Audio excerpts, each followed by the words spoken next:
नमस्कार, स्वागत है आपका ईटी नाउ स्वदेश पर। मैं हूं आपके साथ पूजा त्रिपाठी और मुंबई स्टूडियो से प्रशांत भी मौजूद हैं और आप देख रहे हैं योर स्टॉक्स। इस शो में आपके सवालों को हम शामिल करेंगे, सवाल पूछने का तरीका आपको बताएंगे, लेकिन इस बीच आपको मार्केट का एक पहले अपडेट दे देते हैं। बाजार दिन के निचले स्तर पर है।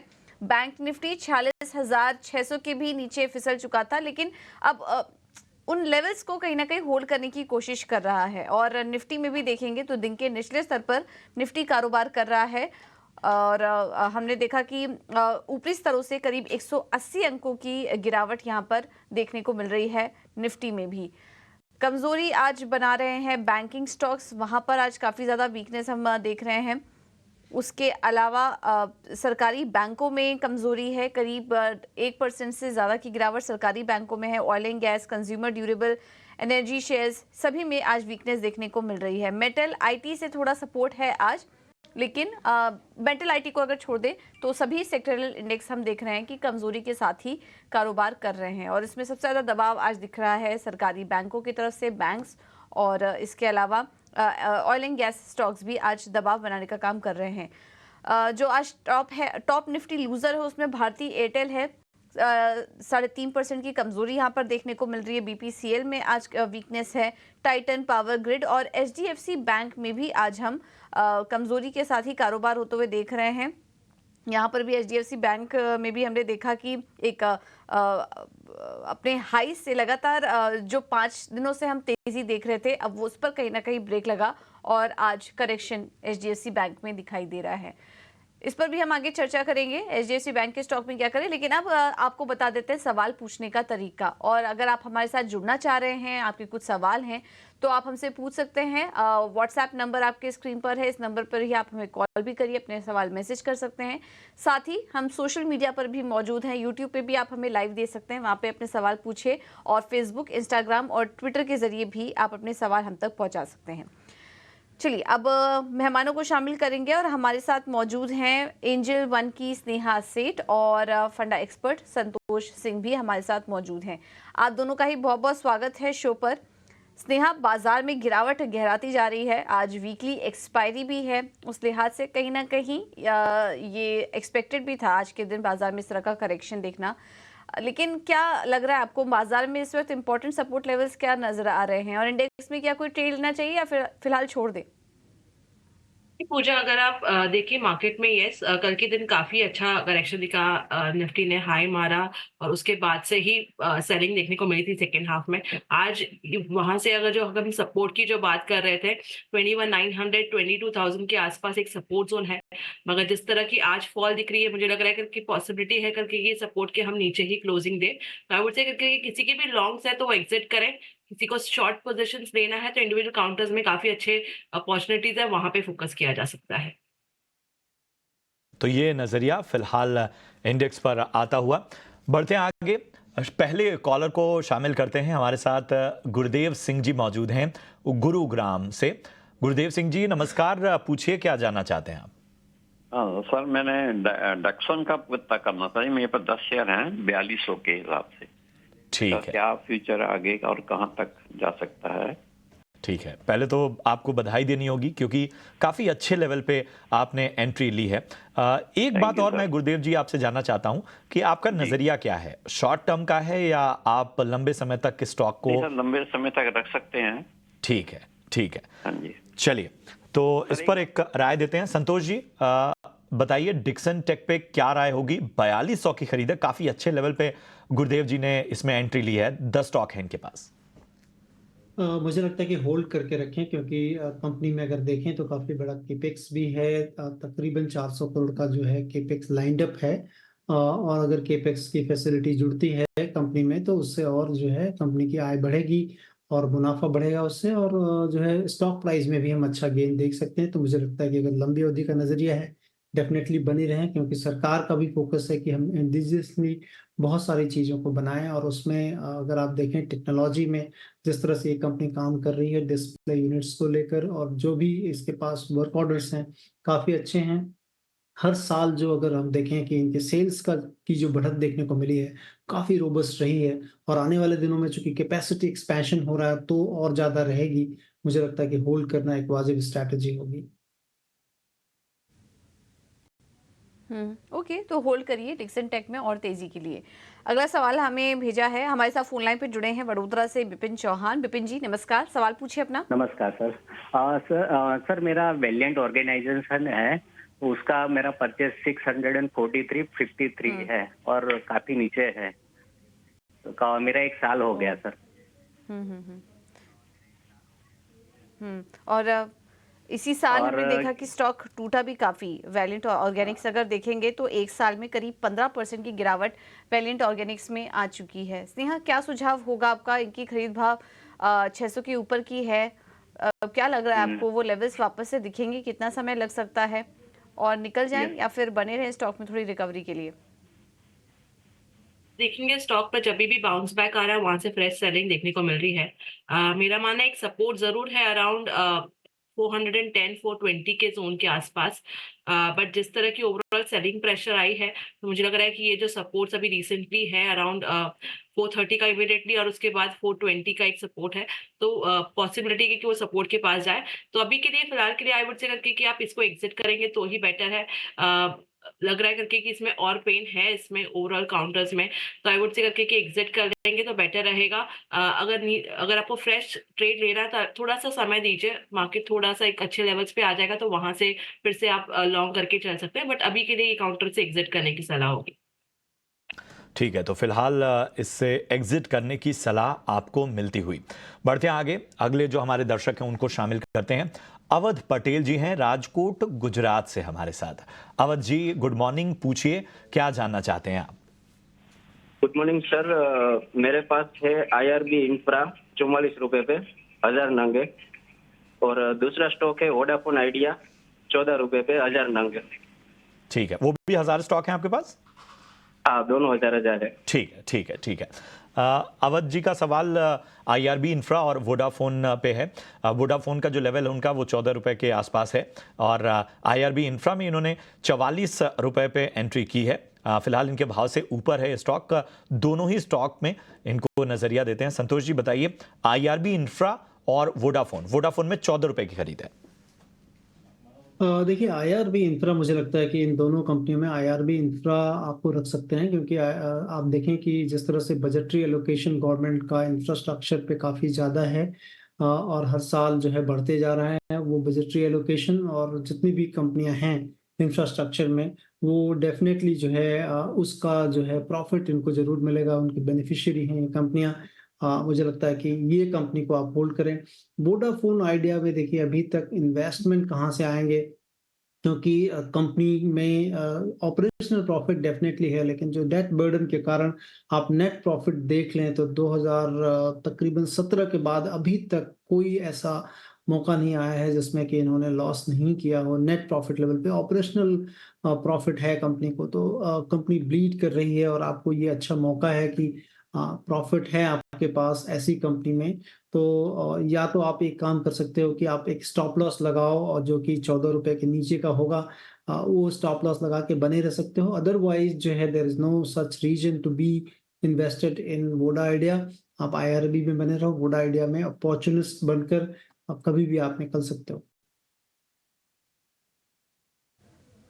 ठीक है, तो IRB इंफ्रा में आप बने रहिए। वोडा आइडिया में कोई भी उछाल मिले निकल जाने की सलाह आपको मिल रही है। अगला सवाल ले लेते हैं। बिहार से हमारे साथ सद्दाम खान जी जुड़े हैं। नमस्कार, सवाल पूछिए अपना। नमस्कार मैम, ये हमारा एक शेयर है RECL जी। एवरेज प्राइस है 521 जी, का, जी। क्वांटिटी 50 है, तो इसमें अभी क्या करें, बने रहे या निकल जाए? अच्छा। क्योंकि लॉस हो रहा है इसमें। REC थोड़ा ऊपरी लेवल पर आपने ले लिया था जब स्टॉक काफ़ी चला था, और आपकी खरीद तो ऑल टाइम हाई के पास है सद्दाम जी। चलिए फिर भी आपको राय दे देते हैं। संतोष जी आप ही सुझाइए। REC थोड़ी चिंता हो रही है इनको जब स्टॉक गिरा है, लेकिन हमने रनअप भी काफ़ी शानदार देखा, और पावर स्टॉक्स के बारे में पावर फाइनेंस कंपनियां तो इस वक्त फोकस में बनी ही हुई हैं। ये जो नुकसान हो रहा है, कोई चिंता करने की बात है या फिर इन्हें बने रहना चाहिए REC में? थोड़ा सा चिंता तो भी करना होगा, क्योंकि ये ऑल टाइम हाई के पास जाकर इन्होंने लिया है, और कभी भी अगर आप देखें चीजें बहुत तेज दौड़ रही तो आपको थोड़ा, अगर आप चाहते हो उसमें इन्वेस्टमेंट करना तो थोड़ा सा करें, 10% के आसपास करें। गलती इनसे हो गई मुझे लग रहा है, क्योंकि अगर वैल्यूएशन भी देखेंगे तो बुक वैल्यू के हम हमेशा देखते हैं कि जितनी भी जो एनबीएफसीज कंपनीज हैं, जो फाइनेंस में हैं कंपनियां, वो बुक वैल्यू से कितना जो है ज़्यादा ट्रेड होती हैं, तो तकरीबन 2 गुना के आसपास है, जो कि सरकारी कंपनियों को बहुत कम मिलता है इस तरह से। आरओई अगर देखें तो काफ़ी अच्छा है कंपनी का, लेकिन फिर भी आपने वैल्यूएशन के ऊपरी स्तर पर जाकर इस कंपनी को लिया है। मुझे लगता है कि आपको या तो एवरेज करके आपको उसको कॉस्ट कम करना पड़ेगा, लेकिन चार्ट जो इंडिकेट कर रहे हैं, मुझे लग रहा है कि इसमें और गिरावट हो सकती है। 455 के नीचे अगर स्टॉक बराबर बना रहता है तो काफ़ी प्रेशर होगा। नेक्स्ट लेवल 400 तक स्टॉक में दिखता है कि जा सकता है। क्या एक खास रणनीति आपके लिए संतोष जी ने रखी, जिस पर आप गौर करके बेहतर संकेत यहां से पा सकते हैं? चलिए बढ़ते हैं आगे। प्रदीप जी हैं हमारे अगले कॉलर हमारे साथ जुड़े हुए। प्रदीप जी, पहले तो ये बताइए कि कहां से बात कर रहे हैं। शो में हमें कॉल करने के लिए बहुत बहुत धन्यवाद आपका। पूछिए क्या जानना चाहते हैं? हम पटना बिहार से बात कर रहे हैं सर। जी जी, पूछिए क्या जानना चाहते हैं? ये सर, ये मेरे पास टेक्समाको रेल के 95 शेयर हैं, ठीक है। 214 के भाव पर। 214? हाँ। ठीक है। और एक और क्वेश्चन है सर, जुपिटर वैगन है 25 शेयर 418 के भाव पे, तो क्या करें, निकले कि बने रहें? जुपिटर वैगन 418 ना? हाँ, 25 शेयर हैं। ठीक है, तो जुपिटर वैगन और टेक्समाको रेल पर इनका सवाल है। 214 रुपए की खरीद है टेक्समाको रेल पे और 418 की खरीद है जुपिटर वैगन पे। स्नेहा जी, मैं आपके पास आना चाहूँगा। अगर हम देखें टेक्समाको रेल की इनकी खरीदारी, तो ये खरीदारी भी ऊपरी स्तरों पे है। अगर हम जुपिटर वैगन्स में भी इनकी खरीदारी के स्तर को देखें, एंट्री के लेवल को देखें, तो 418 रुपये ये भी फिलहाल के लेवल से ऊपर है। ज़रा इनको बेहतर नज़रिया दीजिए। अगर आप जुपिटर वैगन देखें तो ये काउंटर थोड़ा सा करेक्ट जरूर हुआ है, बट मुझे लग रहा है कि एक अच्छा सपोर्ट जोन है अराउंड 340 के आसपास, जो कि 89 ई में है on the daily chart frame. तो मुझे लग रहा है जब तक उसको रिस्पेक्ट कर रहा है, आई थिंक चिंता की बात नहीं होनी चाहिए। और अपसाइड में आपको जो लेवल वॉच करना है वो है अराउंड 397 398 जोन का। अगर ये सरपास होता है तो इसमें फिर से एक मोमेंटम आ जाएगा। तो अभी के लिए मेरा मानना है करके ऑन दी हायर साइड 397 का एक इंपॉर्टेंट लेवल है टू वॉच आउट, और ऑन दी लोअर साइड एक सपोर्ट जो है अराउंड 340 के आसपास है। तो ये सपोर्ट के एक स्ट्रिक्ट स्टॉप लॉस आपको एक सपोर्ट के पास लगा के इसे होल्ड करने की सलाह होगी। इसके अलावा जो दूसरा काउंटर है उसमें भी अगर आप देखें तो सेम ही ओवरऑल चार्ट स्ट्रक्चर है उसका। थोड़ा सा प्रॉफिट टेकिंग दिखी है, बट बाउंस बैक भी दिख रहा है बीच बीच में। 89 ईएमए के आसपास ही काउंटर सपोर्ट ले रहा है, तो आई वुड से करके इसे भी होल्ड कर सकते हैं। 169 का एक स्ट्रिक्ट स्टॉप लॉस लगा लें, और अपसाइड में जब भी काउंटर 194 को सरपास करता है तो इसमें एक फिर से मोमेंटम आ जाए। ठीक है, तो दोनों ही काउंटर्स पर आपको बेहतर राय स्नेहा जी की तरफ से मिलती हुई, और अहम लेवल्स पर खास तौर पे नजर रखिए। पेंट प्लांट का आज उद्घाटन होगा, और इस पर और जानकारी के साथ हमारे साथ पानीपत से सीधे जुड़े हैं सुमित चतुर्वेदी। सुमित, बताइए क्या अपडेट है वहां से?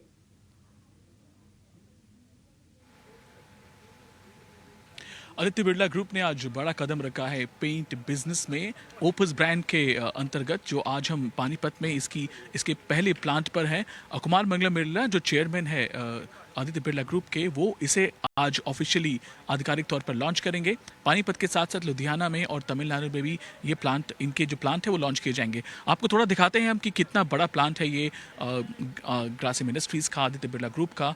ये पेंट इसका पूरा प्लांट है यहाँ पर, और इसके बाद यहाँ पर कह सकते हैं कि एक नई एंट्री होगी। अभी तक पेंट का जो बिजनेस मार्केट है 70,000 करोड़ रुपए का है। ग्रासिम इंडस्ट्री के एंट्री के बाद कुछ इसका कह सकते हैं कि कुछ कंपटीशन ज़्यादा बढ़ेगा इसमें। अभी एशियन पेंट्स है और कंपनियां भी हैं, पर ग्रासिम इंडस्ट्री के आने के बाद कुछ और इसमें कंपटीशन बढ़ेगा। कंपनी की बात करें तो कंपनी चाहती है कि दूसरा सबसे बड़ा प्रॉफिटेबल ब्रांड बने वो पेंट बिजनेस में, और उसमें 10,000 करोड़ का निवेश पहले से ही हो चुका है। लगभग 1300 मिलियन लीटर पर एनएम की कैपेसिटी होगी सब मिला के प्लांट की। और पेंट बिजनेस में आने का मुख्य उद्देश्य ये है कि इसको इंडियन इकोनॉमी की ग्रोथ के साथ साथ काफ़ी मिलने की उम्मीद है। हाउसिंग फॉर ऑल जैसे गवर्नमेंट का एक महत्वपूर्ण एम और एम्बिशन और प्रोजेक्ट रहा है, उससे भी काफ़ी पेंट बिजनेस को बढ़ावा मिलेगा। यहाँ पे अभी कंपनी मौजूद नहीं थी, अब वो इस बिजनेस में आ रही है तो उथल पुथल होने की संभावना काफ़ी बढ़ जाती है। ऐसे में इसके मैन्युफैक्चरिंग प्लांट जो लग चुके हैं और मार्केट इसका काफ़ी बड़ा हो सकता है, क्योंकि जो कह सकते हैं कि डीलरशिप नेटवर्क है इसका पहले से ही सीमेंट बिजनेस से या पुट्टी बिजनेस से वो काफ़ी बढ़ चुका है, उसके थ्रू ये पेंट्स को बेचा जाएगा, इसलिए बहुत बड़ा उथल पुथल होने की संभावना भी हो सकती है। सो पेंट बिजनेस बहुत बड़ा बिजनेस है। कुछ ही समय में कुमार मंगलम बिरला जो है वो इसे लॉन्च करेंगे, आधिकारिक तौर पर लॉन्च करेंगे। बहुत बहुत शुक्रिया करेंगे आपका इस अहम जानकारी के लिए। और चलिए बढ़ते हैं आगे और बात करते हैं भारत की ग्रोथ स्टोरी की। भारत महत्वाकांक्षाओं और आकांक्षाओं का देश है, जहां हम निरंतर ये प्रयास करते हैं कि हमारा आने वाला कल आज से कैसे बेहतर बने, और इसके लिए हम कड़ी मेहनत भी करते हैं। भारत के तेजी से उभरते इंफ्रास्ट्रक्चर में क्षमता है हमारी सोच को एक नए स्तर पर ले जाने की और हकीकत में बदलने की उन ख्वाहिशों को जो अब तक असंभव लगती थी। भारत का बुनियादी जो निर्माण एक नई क्रांति के कगार पर है और अगले दशकों में भारत को एक विकसित राष्ट्र बनाने के लिए आगे हम बढ़ रहे हैं। ईटी नाउ स्वदेश पर हम द इंडिया ग्रोथ स्टोरी की उभरती कहानी में विश्वास रखते हैं और इसी विश्वास को आगे बढ़ाते हुए टाइम्स नेटवर्क और अल्ट्राटेक सीमेंट एक साथ लेकर आ रहे हैं बनेगा तो बढ़ेगा इंडिया नाम की एक अनूठी श्रृंखला। हम सब मिलकर मानते हैं कि देश के निर्माण का मूल्यांकन सिर्फ उसकी भव्यता से ना होकर हमारे देशवासियों के जीवन पर पड़ने वाले प्रभाव से नापा जाना चाहिए। एक नई सड़क का मूल्यांकन दूर दराज के स्कूल में विज्ञान लाने और युवा मन की महत्वाकांक्षा को प्रज्वलित करने की क्षमता के आधार पर किया जाना चाहिए। और इसी तरह एक नई मेट्रो ट्रेन का निर्माण आपके अपने परिवार के साथ अच्छा वक्त बिताने के लिए होना चाहिए। हम आने वाले दिनों में देश भर से किसानों की, छात्रों की, शिक्षकों की, उद्यमियों की ऐसी कहानियां लेकर आएंगे जिनकी जीवन शैली बुनियादी निर्माण कार्यों की वजह से सशक्त बन गई है, क्योंकि ईटी नाउ स्वदेश और अल्ट्राटेक सीमेंट का एक दृढ़ विश्वास है कि बनेगा इंडिया तो बढ़ेगा इंडिया।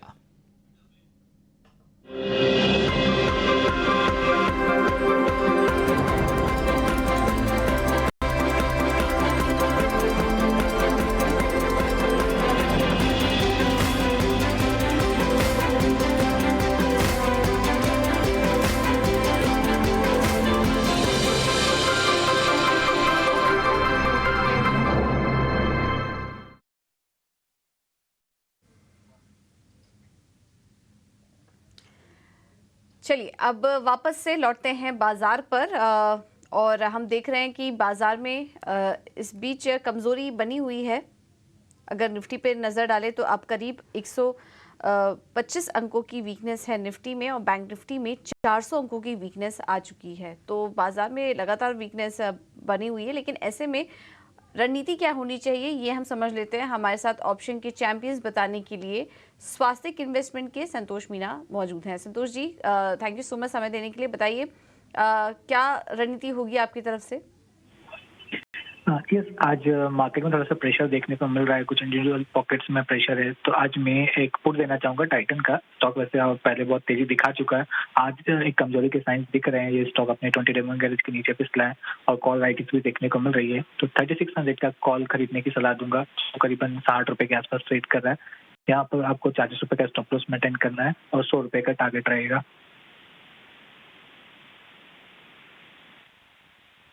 टाइटन पुट खरीदने की सलाह है। आज 2% नीचे भी है ये स्टॉक। 3600 की पुट आप खरीद सकते हैं। 80 रुपए का लक्ष्य होगा, स्टॉप लॉस होगा 50 रुपए का। अधिकतम मुनाफा 7175 का हो सकता है इस रणनीति में। संतोष जी, बहुत धन्यवाद आपका समय देने के लिए।